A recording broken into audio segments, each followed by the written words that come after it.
Welcome everyone, it's Stephen Shaw from Hope for Founders. Today I wanted to talk about probably a pretty interesting topic for a lot of people, and that's sales. One of my friends on the weekend is moving from a more technical role into sales, and they said, look, if you're going to talk about any topic, sales would be really interesting for me. So I'm going to do that, but what I wanted to also talk about was another story that I heard over the week is people attending a lot of these sales events where they start off for a free event and then people lead into paying for a membership or training course a couple of days for the week, and then next they're paying for yearly subscriptions which could be up to $65,000.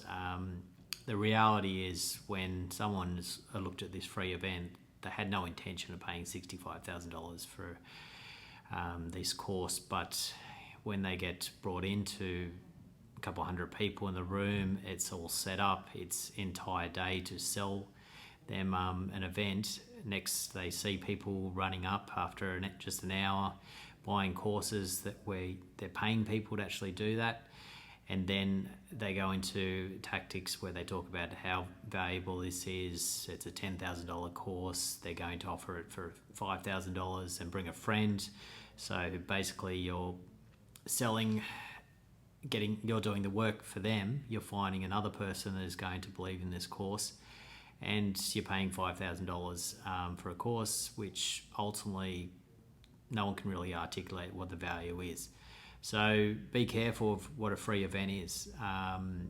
You'll see a lot of these ones. There's ones like Entrepreneur Summit, you see JT Fox, and they're all guys that are based on originally working with Anthony Robbins. And I've got nothing against Anthony Robbins. I think he does have a lot of psychological skill sets where he's qualified and worked in those areas and adds a lot of value. I had no idea who he was until the movie Shallow Hal, which is pretty ironic because that's kind of how it works. People pay to be on events, people pay to win awards, people pay to be on podcasts, and people pay to be on shows, people pay to even be on movies or be in a cameo. And that's develops credibility. It definitely works as part of the sales role, but ultimately these guys have now worked for Anthony Robbins.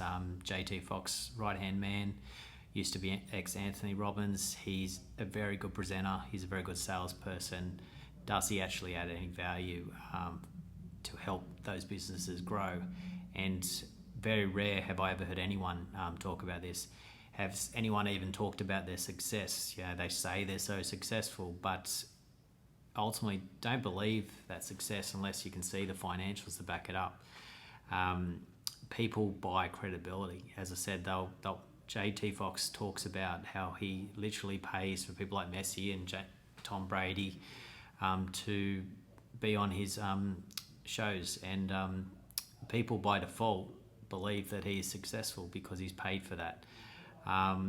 Another one that a lot of people talk about at the moment is this James Smith guy. Now, James Smith, he created a lot of attention because he just came out and said people are lazy, was very confronting, and said that people overweight just need to just get up and do it.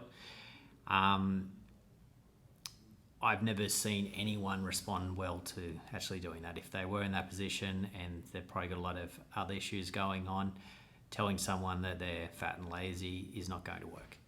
So you got to really question why is that part of his speech. It creates a response.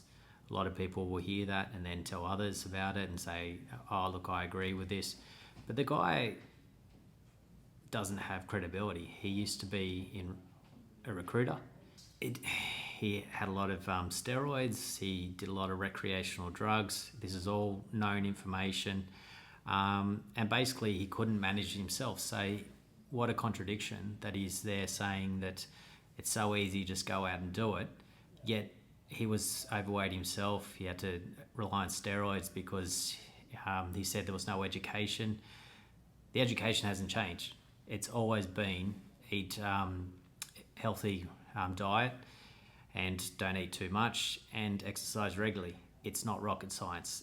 It's a discipline, and that's exactly what sales is a discipline.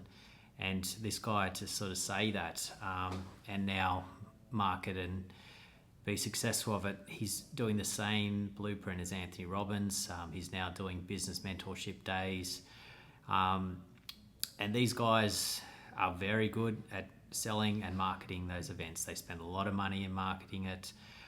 They apply sales tactics that Anthony Robbins probably does very well, but ultimately he probably adds some value. I don't think these people add value. I've heard even recently, as of last weekend, they literally changed the temperature in the room down to 13 degrees because it affects people's decision making. If you are actually adding value, how can you need to apply those tactics? And people are going to those events and they're actually now seeing paying the $5,000 or even paying the $65,000 and then going back and paying the $5,000 and trying to sell to other people because they're frustrated that they just spent a lot of money on something that they got sold to. So they're going, well, look, if I got sold and I don't want to self-reflect and actually go, well, why did I do that? They'll go and try and sell to other people, and this is sort of the flow-on effect. But ultimately, everything should be about results. And anyone who's telling you that this is easy, it probably never worked in sales. I've got an MBA, I've run my own business, I've on boards for capital raising, I've worked in sales for much of my career, and I've seen what you would so call the best salespeople in all those companies, and not one of them is doing any of these tactics. They're working hard. It's a commitment to building a week, building a day, building a discipline. It's making phone calls, it's doing emails, it's attending meetings, it's going to events, it's doing all that, and it is a lot of your week is just doing that. So why a lot of businesses aren't succeeding is they tell you they're working hard, but they're not working hard in these areas. And these areas are hard work because they're confronting. You have to get on the phone, you have to do meetings, you have to go to networking events, and it's very hard. It's a numbers game. You will receive a lot of rejection. Even the top salesmen are receiving a lot of rejection, and they're planning for that. They're going, well, look, if I need to bring in $100 million and my conversion rate for a good salesman or elite salesman is probably 50%, but most people are probably banking on an average of 30%.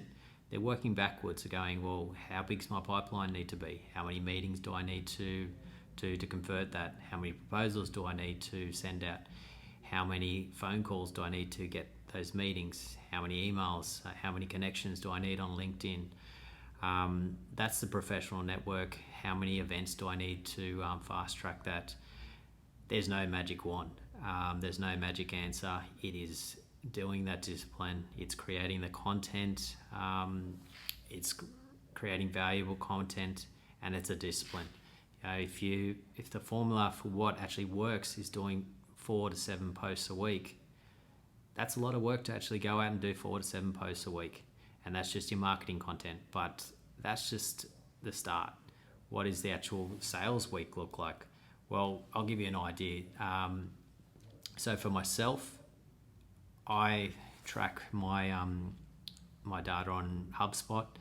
You can use Salesforce. There's lots of other ones. You can use a spreadsheet, but having a data that updates live definitely helps. And something like HubSpot, they offer free subscriptions up to a certain amount. So there's really no excuse to not use a system like that.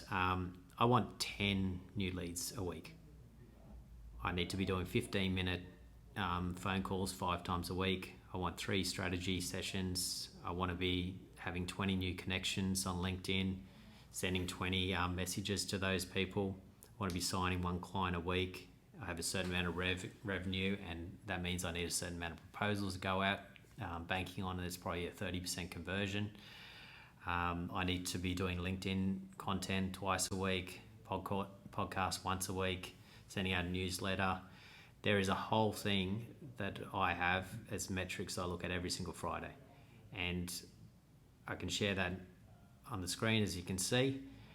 And how long does just that take me? That takes me 15 and a half hours just to do that. That's not even including the time to take events. It doesn't include the time to go produce that content. It's just actually the posting.